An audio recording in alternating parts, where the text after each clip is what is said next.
গ্রামের একটি ছোট্ট ঘর। বড় যা শিলা ঘর লেপছে আর ছোট যা মায়া গরুকে খাওয়াচ্ছে। তখন তাদের শাশুড়ি ঘর থেকে বের হয়ে আসে। শিলা, মায়া, সকালের কাজকর্ম শেষ করেছো তো? গাইকে খাওয়া দিয়েছো তো? আমি একাই সব করি মা, মায়া তো সব সময় দেরি করে।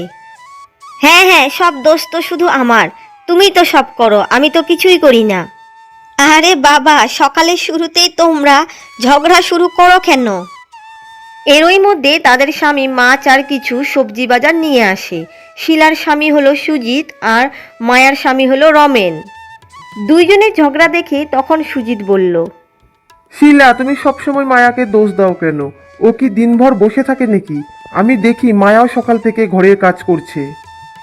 তুমি ওর কথা বিশ্বাস করছো? আমি তাহলে কিছুই করি না? আমি বলছি না যে তুমি কিছুই করো না, তুমিও ঘরের কাজ করো, কিন্তু সব সময় দোষ দেওয়াটাও ঠিক না। সবাই তো নিজের মতো করেই কষ্ট করে। বৌদি, এখন এসব কথা ছাড়ো। আর মায়া, যাও, তুমি সকালের খাবার দাও, আমি আর দাদা খেয়ে কাজে যাব। এরপর দুই ভাই খেয়ে কাজে চলে যায়। তারপর মায়া আর শিলা নিজের নিজের কাজে লেগে যায়। মায়া মাছ কাটতে বসে আর শিলা কাপড় ধুতে পুকুরে যায়।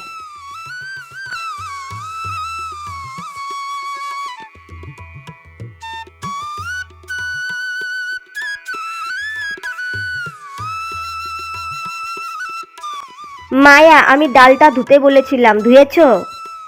তুমি কি একাই রান্না করো নাকি? এদিকে আমার মাছ কাটতে কাটতে হাতটা ব্যথা হয়ে গেল। তুমি সব কিছুতেই অজুহাত খুঁজো, আর তুমি সব সময় আমার উপরে দোষ চাপাও। এদিকে দুজনে ঝগড়া করতে করতে হাঁড়িতে ভাতটা অল্প ধরে যায়। এ কেমন খাবার হলো রে? দাদা, ঝগড়ার ফাঁকে খাবারটা পুড়ে গেল মনে হচ্ছে।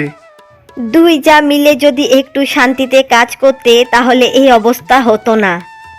আমি একা দায়ী নই মা, আমিও নই। উঠোনে দুই যা আলাদা হয়ে বসে আছে।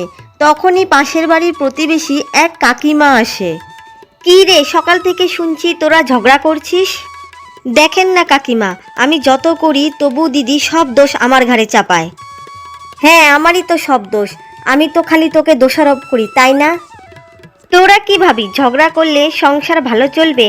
একে অপরের কাজ ভাগ করে নিলেই তো মিটে যায়।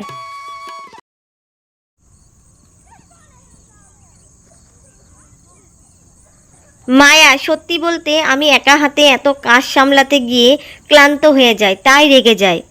আমিও একটু অভিমান করি, কিন্তু তোমার সাহায্য ছাড়া আমিও পারি না দিদি। তাহলে ঝগড়া না করে কাজ ভাগ করে নিলেই হয়। ঠিকই বলেছ দিদি, চলো আমরা এখন থেকে একসাথে কাজ করব। আহা, আজ তো খাবার বেশ মজা হয়েছে। দুই যা মিলে বানিয়েছে, তাই তো এত ভালো হয়েছে। এই তো চাই, মিলেমিশে সংসার চালানোই আসল সুখ। মায়া, আমরা যদি একে অপরকে বুঝি তাহলে সংসারে আর অশান্তি থাকবে না। ঠিকই বলেছ দিদি, যা মানে তো বোনের মতোই।